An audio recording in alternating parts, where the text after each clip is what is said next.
Au milieu de nulle part, à 80 km du stade de Bordeaux, un petit bout de l'histoire des Girondins. En bleu marine et blanc, forcément. Alain et Martine Clavry, une fidélité éternelle à leur club de cœur. Dans un ancien parc à cochons qu'on a transformé en musée des Girondins de Bordeaux, notre passion. Depuis longtemps? Depuis 1980 environ, nous avons l'abonnement aux Girondins. Et le musée a été créé il y a une quinzaine d'années.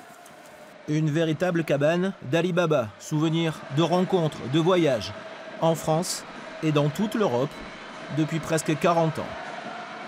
Et on avait toutes ces affiches banderoles dans des cartons. On dit pourquoi pas, on ferait un espace pour accueillir les gens. Gigi, alors là, notre idole, notre petit Gigi girondin, girondin de cœur.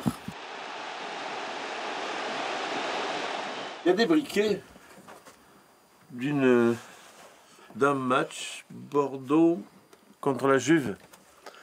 Dans le stade, c'est le souvenir avec les balancelles. Et donc il y a tout un tas de briquets. Il y en a certains qui marchent. France 98 par exemple, je crois, qui marchent.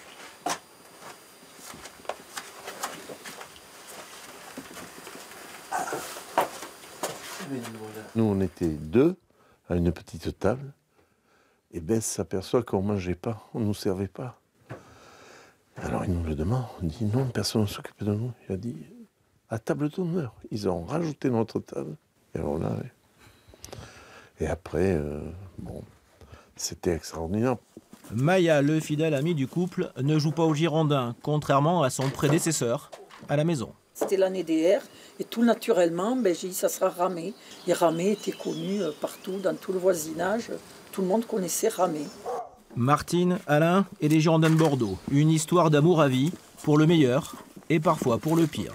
On mange Girondin, on parle Girondin, mais on s'endort Girondin. Bon, actuellement, on n'est pas très fort, bon, il faut subir. Hein. Puis les sarcasmes. Je ne pouvais pas supporter une autre équipe, étant à 80 km de Bordeaux. Toute la semaine, on vit pour le match du week-end. Toujours. Et en espérant toujours la victoire, bien sûr. C'est à Bazas, ce terrain. Vendredi prochain, comme à chaque fois, ils seront au stade, cette fois-ci pour le match de l'année face à Marseille, le rival historique, en espérant la renaissance de leur si cher Girondins.